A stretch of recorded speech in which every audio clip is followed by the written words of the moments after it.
La aparición del ébola ha desatado todo tipo de grandes titulares también aquí en América Latina, donde los gobiernos se han apresurado en afirmar que todo está bajo control. ¿Será cierto? Bienvenidos a Claves, y esta es una coproducción de la televisión alemana Deutsche Welle y el canal Capital de Bogotá, Colombia. Mi nombre es Gonzalo Ernesto Cáceres y en la moderación está conmigo Omaira Morales de Canal Capital. Gonzalo, bienvenido como siempre. Vamos a presentar a nuestros invitados. Saludamos a la doctora María Victoria Valero. Ella es doctora en Salud Pública, máster en Ciencia de Epidemiología de Enfermedades Transmisibles de la Escuela de Higiene y Medicina Tropical de la Universidad de Londres. Bienvenida. También saludamos al doctor Jaime Eduardo Castellanos, doctor en Ciencias Bioquímica, director del Instituto de Virología, Universidad del Bosque, experto en biología celular y molecular de las infecciones virales y bacterianas. Mil gracias por acompañarnos. También saludamos al doctor Carlos Arturo Guerrero. Él es médico cirujano, virólogo, doctor en ciencias de la UNAM y director de los programas de bioquímica de la Universidad Nacional de Colombia. Y también nos acompaña el doctor Fernando de la Hoz. Él es director del Instituto Nacional en Salud de Colombia, con magíster en epidemiología, doctor en epidemiología de enfermedades infecciosas de la Universidad de Londres, y también es epidemiólogo del campo del programa de epidemiología aplicada del Instituto Nacional de Salud. Bienvenidos a todos. Gracias también de mi parte. Y la prensa sensacionalista escandaliza con titulares que hablan de un nuevo virus que amenaza a la humanidad. ¿Cuál es la realidad, doctora? ¿Estamos todos a punto de ser contaminados? La realidad es que tenemos un sinnúmero de enfermedades de la pobreza que afectan las áreas más afectadas y más deprimidas del mundo. Por eso esas áreas en cualquier momento son blanco fácil de cualquier patología infecciosa. ¿Qué es el ébola? ¿Qué es este virus? ¿Y qué tanto es tan real la afectación que pueda tener la comunidad en África con este virus? Bueno, este es un virus que, aunque no se sabe el origen completo, aparentemente es el hospedero es un murciélago fructífero. En general, lo que se ha visto es que este virus, cuando infecta a las personas, pues en primer lugar tiene que estar muy cercanos al sitio donde normalmente está el virus. Y si se infectan y los coge, como dijo la doctora, en unas condiciones de desnutrición, pues ocurren desastres. En general es un virus, como todos los virus que vienen de animales, cuando pasan a otra especie, en general no es tanto el virus el causante per se de la enfermedad, sino la respuesta inmunológica tan agresiva que hay contra el virus, porque es algo que se presenta nuevo. Entonces hay una respuesta muy exagerada, de tal manera que no es tanto el virus el responsable directo de la muerte. De eso hay otros ejemplos, sino más bien las condiciones del paciente y el hecho de ser un virus que su huésped natural no es el humano. Se dice que el virus se transmite concretamente mediante el contacto directo con la sangre y los fluidos de un enfermo. ¿Significa esto que el contagio fuera de África, doctor, es muy difícil? ¿Significa esto que la amenaza que algunos ven en América Latina no es tal en este momento? Sí, uno pensaría que América Latina, digamos, pues no tiene el reservorio, como decía el profesor, no tiene el reservorio principal, que es este murciélago, y que aquí la transmisión se daría básicamente de persona a persona, que tendríamos que tener primero un caso importado que venga de África y que no se detecte, o que cuando se detecte, digamos, no se maneje adecuadamente como para que haya algún grado de transmisión. Latinoamérica tiene una gran ventaja, yo creo, sobre otros países de otras zonas menos desarrolladas, y es que sus sistemas de salud tienen un grado de desarrollo comparado con, digamos, la región de África, que son mucho más efectivos, llegan a mucha más población, la cobertura es más alta. Tenemos una oficina regional de la Organización Mundial de la Salud que yo creo que es mucho más efectiva y que congrega mejor a los países que lo que ocurre, digamos, en otras regiones. Y tenemos también en la mayoría de los países una red de laboratorios de salud pública y de grupos de investigación que se complementa, yo creo, de manera bastante eficiente. Eso yo creo que de alguna manera es protector en cuanto a la región de América Latina comparado con lo que pasa, digamos, en otras regiones. Pero en ningún momento esto significa, por ahora, un peligro. Pues digamos, siempre hay la posibilidad de que llegue un enfermo en un avión y que, digamos, haya que manipularlo, y siempre hay esa posibilidad, pero yo creo que los países se están preparando. La mayoría de los países ya tienen identificados protocolos, digamos, de cómo manejar ese tipo de pacientes, cómo detectarlos, dónde hospitalizarlos, cuáles son las medidas de seguridad que hay que tener, porque uno de los problemas es la manipulación de estos pacientes sin el cuidado y sin las barreras de protección. Yo creo que en este momento los países están en la fase en América Latina, están en esa fase de preparación, digamos, tenemos los equipos de aislamiento, algunas unidades de cuidados intensivos ya identificadas en dónde se van a hospitalizar, digamos, estos pacientes. Siempre, digamos, existe el riesgo y no es irreal, es real, pero digamos que los países están preparándose, y creo que tener una transmisión como la que tienen los países de África en este momento, yo eso sí no creo que sea... Yo creo que hay una cosa que es importante resaltar, y es el hacer la diferencia entre lo que es la alerta mediática y la real alerta en salud, porque como dice el doctor Fernando, las condiciones de transmisión que se dan en África tienen que ver fundamentalmente con la pobreza y con la manipulación, por ejemplo, de animales, de monos o de murciélagos infectados que transmiten de esos animales a un humano que se enferma, y que ese humano es mal cuidado por sus familiares, por sus amigos, inclusive cuando se muere lo entierran también de una manera muy clásica, y entonces están en contacto con sangre, con fluidos y todo esto, entonces hay una transmisión muy efectiva entre esas personas.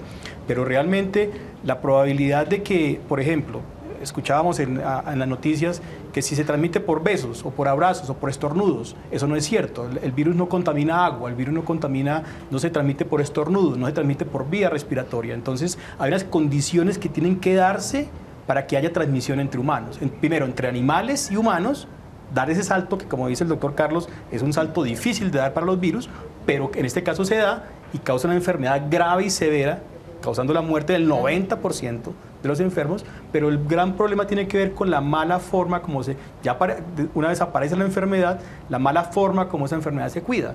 Entonces, en los hospitales y en los centros de salud no se identifica claramente que es una enfermedad por ébola. Hay pacientes con hemorragias severas que están eliminando virus de manera masiva, los médicos lo están atendiendo, las enfermeras, en este caso, por ejemplo, los religiosos que están en esas comunidades atendiéndolos, y que definitivamente tiene que ver con las pobres condiciones de los sistemas sanitarios de esos países. Entonces, es un aspecto importante a tener en cuenta. ¿Por qué ha sido tan complejo el investigar este virus, el ubicar prontamente una vacuna, una cura para este virus que realmente lleva muchísimo tiempo y muchas víctimas? Yo creo que este virus está estudiado hace rato, sino que más bien a mí me llama la atención que la primera brote aparece en 1976, desde entonces estaba aislado y desde entonces ya lo tenían estudiado. Lo que llama la atención es más bien que haya una epidemia súbita ahora y aparezca simultáneamente la vacuna y aparezca simultáneamente el tratamiento. Eso es sospechoso porque eso ha llevado a que se genere una epidemia que pues, quiero decir, cualquier muerto es muy importante para su familia, pero están exagerando.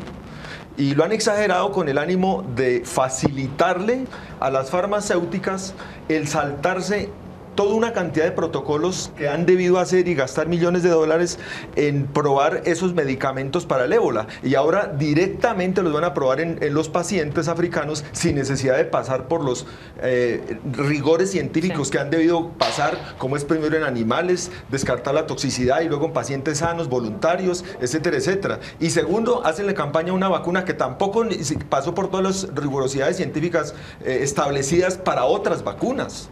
Entonces aquí yo lo que estoy viendo es que hay más bien es una cosa curiosa entre una epidemia que no sé cómo yo no estoy en África y no sé qué tan real es esa situación que nos cuentan y qué tanto están pescando en río revuelto el hecho de que sea en África, que hayan países que estén interesados en frenar la migración de los africanos hacia Europa, en que haya discriminación, en que estén ensayando medicamentos contra un virus que dicen que es mortal, pero que a todas luces jamás va a tocar ni a países europeos ni a países latinoamericanos, simplemente porque no tenemos el vector. Simplemente porque con solo aislar un paciente basta para que se controle el virus, porque como dijo el doctor, el virus no pasa ni por estornudos, ni tenemos el vector, ni tenemos el murciélago, ni tenemos nada. Entonces, a mí me parece que aquí lo que hay es una propaganda exagerada para darle el visto bueno a los multinacionales a que ensayen sus productos y ganen millones de dólares porque subieron las ganancias y vendan una vacuna que ya la tenían preparada desde antes de que apareciera el ébola. Y resulta en todo caso curioso que organizaciones internacionales como la Organización Mundial de la Salud, incluso la Organización Panamericana de la Salud, hayan producido titulares que son bastante alarmantes. La Organización Mundial de la Salud ha dicho que el virus está fuera de control, y pide a la comunidad internacional una respuesta coordinada para evitar su propagación. La OPS dice que los países de América Latina deben estar atentos a una potencial introducción del ébola en América Latina.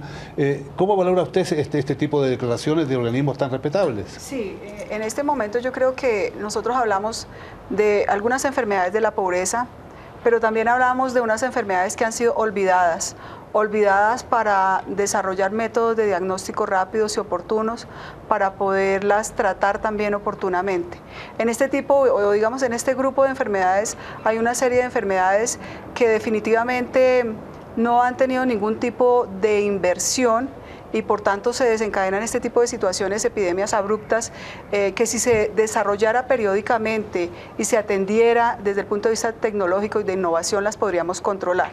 Ese es un aspecto. Generalmente nos concentramos en desarrollar e innovar en aquellas que nos generan gran atención, como el ébola, como la malaria, y otras que de pronto no afectan a un gran número de la población y que están en regiones remotas, como es el caso del ébola, en regiones de selva tropical, que están circunscritas y casi que controladas por las mismas condiciones ambientales y de pobreza de esas regiones distantes, apartadas. Pero hay otro elemento allí bien interesante que es la ética en el desarrollo de nuevos productos para estas poblaciones que además de estar olvidadas y desatendidas, tienen sistemas de salud muy frágiles, lo que los hace muy vulnerables. Es decir, es un conjunto de determinantes que se unen y se multiplican, haciendo que sean poblaciones extremadamente frágiles. Lo que sí es claro es que esas afirmaciones pues a veces se salen un poquito como del contexto, se crean como expectativas muy grandes en las poblaciones generales y cuando se va a ver la magnitud del problema está concentrado.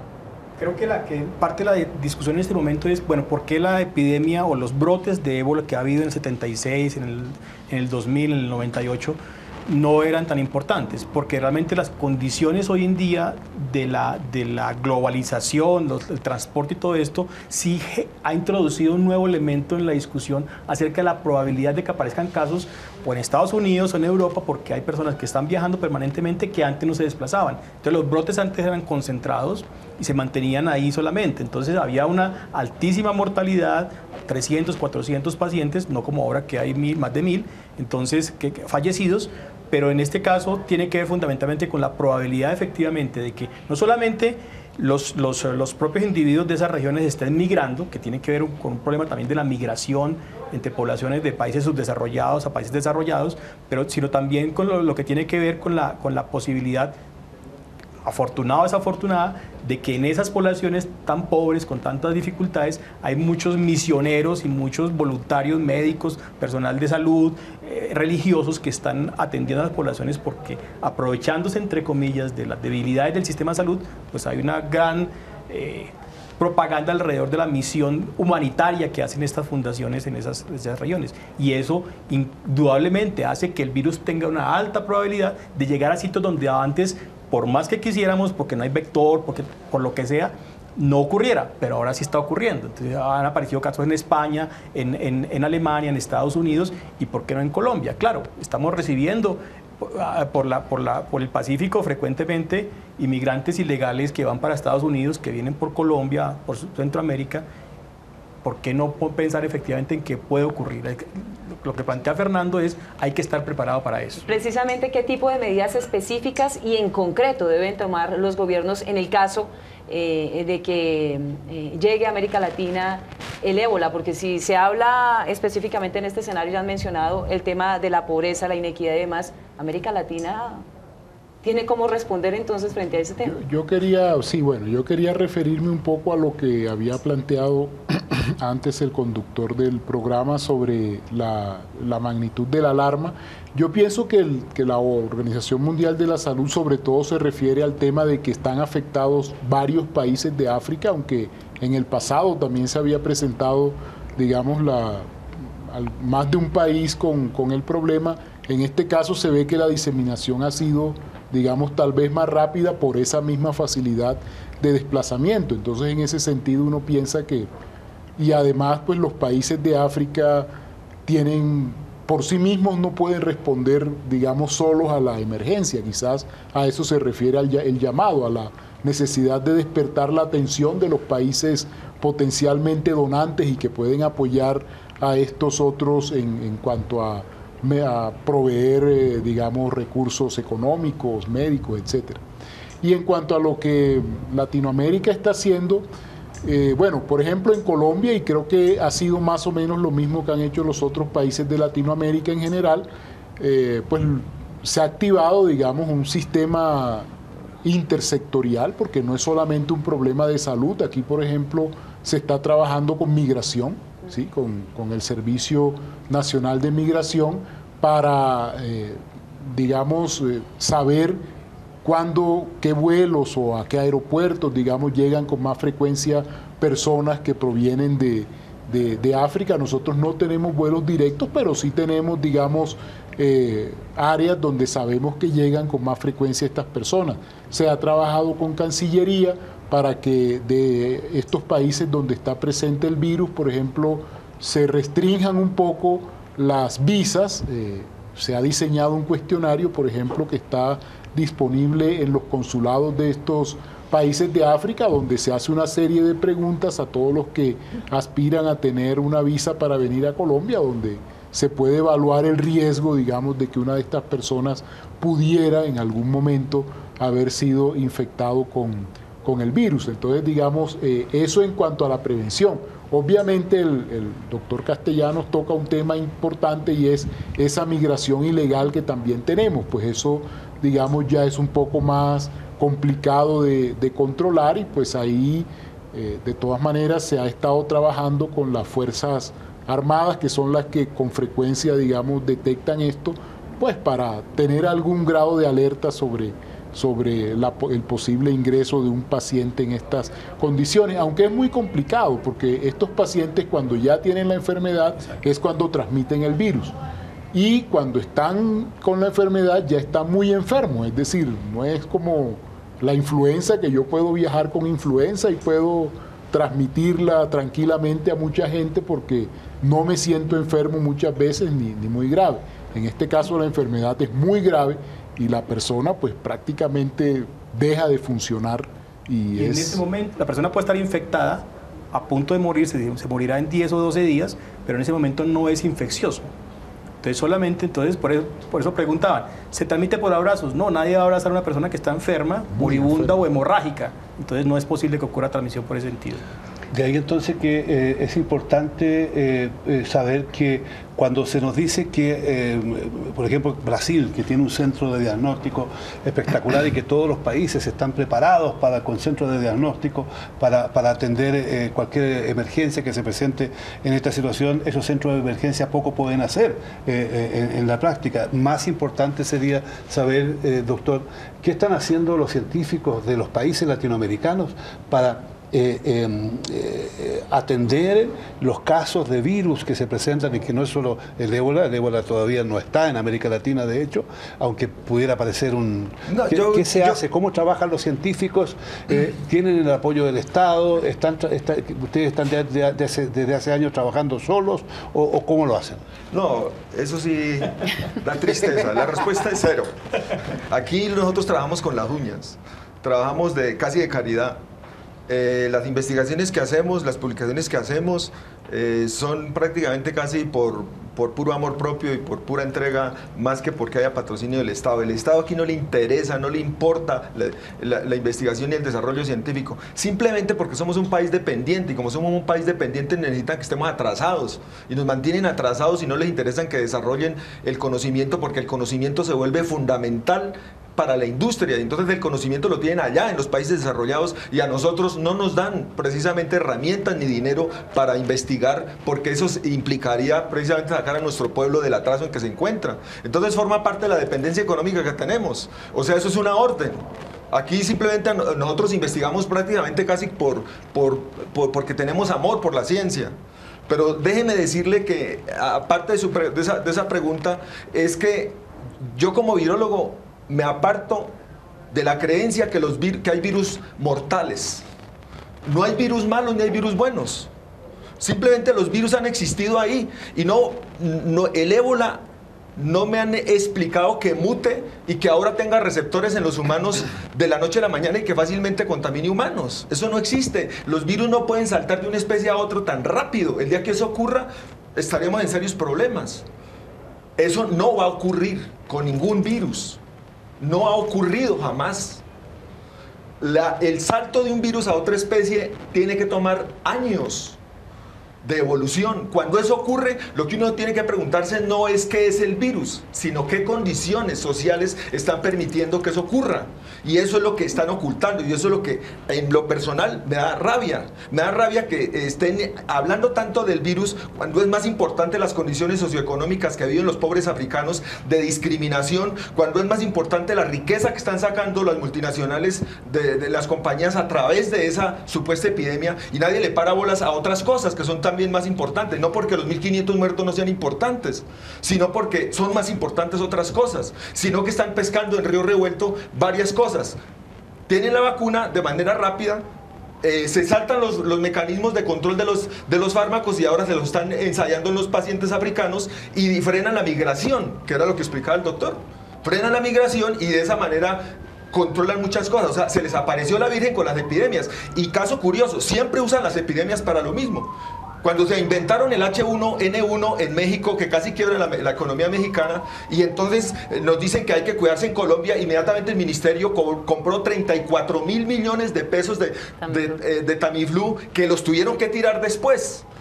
Y con un paciente que vino y que llegó a Zipaquirá, y entonces armaron todo el alboroto de que ya nos íbamos a contaminar, los taxistas andaban con tapabocas, todo el mundo andaba con guantes. ¿Qué resultó?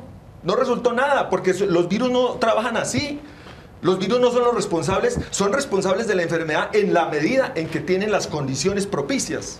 Doctor Fernando de la Hoz, ¿cuál es la versión suya frente a este tema? Es un complejo de problemas bastante serio, y esa visión que nos da el doctor Arturo evidentemente lo puede dejar a uno también bastante triste y alarmado por el estado de la investigación. Yo estoy de acuerdo con el profesor Guerrero en el sentido de que no hay suficiente apoyo para la investigación. Yo creo que eso lo venimos discutiendo hace mucho tiempo, ¿sí? Y hay pues ya datos sencillos como la proporción del PIB que invierte Colombia en investigación comparado con la que invierte, por ejemplo, Chile o Brasil, no para no hablar de Japón, pues nada de eso. Eso es claro, y en eso, digamos, estamos de acuerdo. Colombia, si bien ha hecho algunos esfuerzos, si bien, por ejemplo, tal vez la investigación en salud incluso tiene un poco más de recursos a través de Colciencias y del Ministerio de Salud que otras áreas, pues estamos lejos realmente de lo que debería ser. ¿Es real la cooperación en América Latina frente a este tipo de investigaciones? Porque aparece el ébola y genera algún tipo de cuestionamiento en los gobiernos en la producción de política en materia de salud, para contrarrestar los virus que pueden llegar a América Latina, a propósito de la aparición del ébola, de la posible llegada a América Latina, o esto se trabaja de manera coyuntural? No, es muy difícil, es decir, generar redes de conocimiento y grupos de colaboración internacionales es una actividad que requiere mucho tiempo y esfuerzo, pero sobre todo requiere plata otra vez, es decir, requiere poder avanzar, poder generar investigación de buena calidad que sea llamativo para los partners locales y regionales, y eso no está ocurriendo. Es decir, por ejemplo, en el caso de enfermedades que llevan más tiempo, más plata, como malaria, por ejemplo, generar redes de conocimiento alrededor del problema de la malaria en Latinoamérica no ha sido nada sencillo, es muy difícil. Yo quería apuntar sobre el asunto de la transmisión del ébola porque un aspecto adicional, y estoy de acuerdo con la profesora María Victoria, en términos de que parte del problema está fundamentalmente relacionado con las pobres condiciones donde se desarrolla la enfermedad inicialmente. Y es que allí, por la deficiencia de los sistemas de salud, entonces se comparten, por ejemplo, jeringas, que es un método que está erradicado del resto del mundo. Allá por las dificultades en el sistema de salud, entonces las jeringas se reutilizan, se lavan, se esterilizan bien o mal y se reutilizan. Eso es un factor de transmisión. Adicionalmente, ¿por qué los pacientes en África se mueren? Pues porque se requieren transfusiones de sangre de alta calidad, plaquetas, suero, eritrocitos, y un montaje médico hospitalario de alto nivel que tampoco lo tienen. Entonces los pacientes terminan muriéndose. Si estuvieran, como decía Fernando, salas de cuidados intensivos adecuadas, con sangre de buena calidad para hacer transfusiones, es decir, el ébola no es mortal por sí mismo, Carlos tiene razón, es decir, no es el virus, y la respuesta inmunológica y todo esto asociado al desarrollo de la enfermedad, pero se requiere obligatoriamente una atención adecuada, atención médica adecuada, desde tener tapabocas adecuados, vestidos adecuados para los médicos, guantes desechables que no se reutilicen y jeringas. Ahí se puede cortar la transmisión. Yo quisiera complementar lo que dice el profesor Castellanos en dos sentidos. Uno es que sí existe de pronto un monopolio en el sentido de que hay grandes grupos y hay grandes intereses, principalmente las multinacionales, de a veces generar falsas expectativas, precisamente pues porque en este momento el ébola está produciendo una alta letalidad, entonces hace que se busque mediáticamente desarrollar nuevos productos para poder contener y de pronto demostrarle al mundo y a los grandes grupos y a las grandes agencias internacionales que sí se puede contener. La pregunta es si en esta como incógnita que existe, ¿qué riesgo tenemos los latinoamericanos de sufrirla? Es que de pronto en esa respuesta rápida y saltando todas esas barreras de la investigación sí se nos ofrezca a los latinos, mire, necesitamos comprar tanto número de dosis y nos pase lo mismo que nos pasó en el H1N1, y yo pienso que en eso sí debemos ser muy rigurosos, tanto las autoridades en salud como la academia. Tenemos un compromiso ético muy grande, por un lado, pero por el otro lado también está la necesidad de que se desarrollen no solamente estrategias innovadoras y tecnológicas desde el laboratorio, sino del proceso que implica las transformaciones estructurales. ¿Con esto qué quiero decir? Que la educación, que es también otro elemento bien interesante en África, y el fortalecimiento de las estructuras de salud. Cerca del 90% de los sistemas de salud en África son de nivel muy precario y se le deja la responsabilidad de eliminar cierto tipo de patologías, como cuando se habla de la eliminación de la malaria, pero detrás de eso hay unas fuerzas de poder extremadamente grandes. A mí, como académica, me genera la preocupación de que de pronto aparezca una nueva vacuna que desde alguno de estos laboratorios nos llegue a los ministerios de salud y se nos diga hay que comprarla porque la estrategia es prevenir y pues la inmunización podría ser una alternativa. En esto yo quiero llamar la atención de la importancia que tenemos la academia y las instituciones de salud y las agencias de salud tanto nacionales como internacionales, de que los productos que lleguen a los humanos sean de muy bajo costo, pero que no se generen faltas expectativas y no se vuelva un mercadeo. Hay en ese sentido una información que a mí me llamó mucho la atención, y es que una vacuna contra el ébola y contra la malaria y que podría servir para de otros tipos de cáncer, se inventó en Colombia. O sea, hay un doctor, el doctor inmunólogo Manuel Elquín Patarroyo, quien afirma que ellos Colombia está en condiciones de producir una vacuna contra este tipo de virus, pero volvemos a lo anterior, o sea, nadie lo ha apoyado para desarrollar ese proyecto. ¿Por qué ocurre eso? ¿Por qué los países no se toman en serio este tipo de descubrimientos? Detrás de eso hay negocio. y el negocio es que si yo lo mantengo a usted atrasado en el conocimiento, depende del conocimiento que yo genere. Entonces es una política estratégica a nivel de Latinoamérica y más para ciertos países de mantenernos atrasados y no apoyarnos en el sector de la investigación con el objeto de, cuando hay una emergencia, lo que llaman, le dicen a los gobiernos, ¿ustedes ya están preparados? Cuando vino el H1N1 de México, ¿ustedes ya están preparados? El ministerio contestó, sí, yo ya compré 34.000 millones de pesos de Tamiflu, que después los votó. En lugar de haberlos dado 34.000 que nos hubieran servido mucho para realmente investigar cosas sobre el virus, si alguien está investigando sobre ese tema. Entonces, lo que yo pienso es que eso es la manera como manipulan las multinacionales a los gobiernos para obligarlos a que compren determinados productos. En el periódico, en El Tiempo, aparece precisamente el debate que en este momento hay en el Senado, de cómo el que está en este momento el embajador en Washington, lo pescan llamando al ministro de Salud, diciéndole que por favor compre los medicamentos biotecnológicos favoreciendo a los Estados Unidos.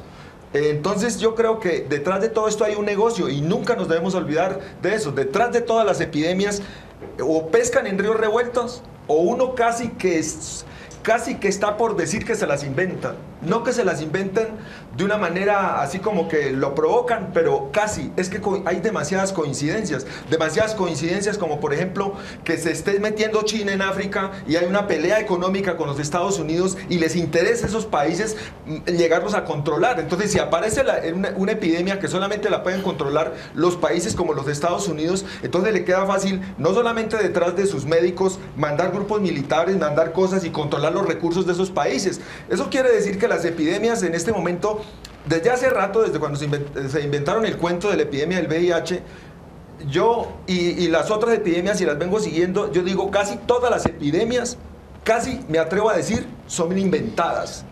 Podemos decir entonces que desgraciadamente para el común de los mortales tenemos un sistema de salud y se realizan desgraciadamente políticas de salud que están más bien basadas en el lucro que en buscar el bienestar de los ciudadanos. De hecho, no es extraño, yo no sé cómo será exactamente que en Colombia, pero en muchos países de América Latina, incluso en algunos que se dicen de gran nivel, la atención a los sectores populares, la atención sanitaria, es horrorosa. ¿Ya? Más todavía, en los grandes centros de salud, yo me he encontrado con una gran clínica en Santiago de Chile, por ejemplo, donde era imposible tener una radiografía antes de 48 horas.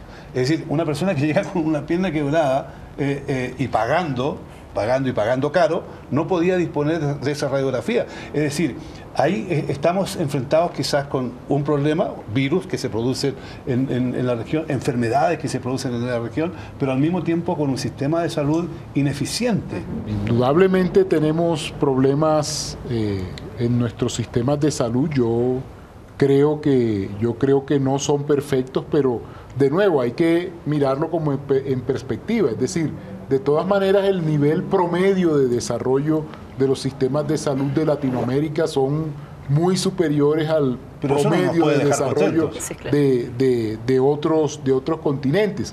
Pero, por supuesto, hay mucho espacio para mejorar. Es claro que siguen persistiendo inequidades, digamos, en el acceso que tienen las personas que tienen más recursos comparados con los que tienen menos. Yo pienso que de todas maneras algunas de esas brechas han ido poco a poco cerrándose y uno puede discutir si han debido cerrarse más rápido o si se van cerrando demasiado lento, ¿sí?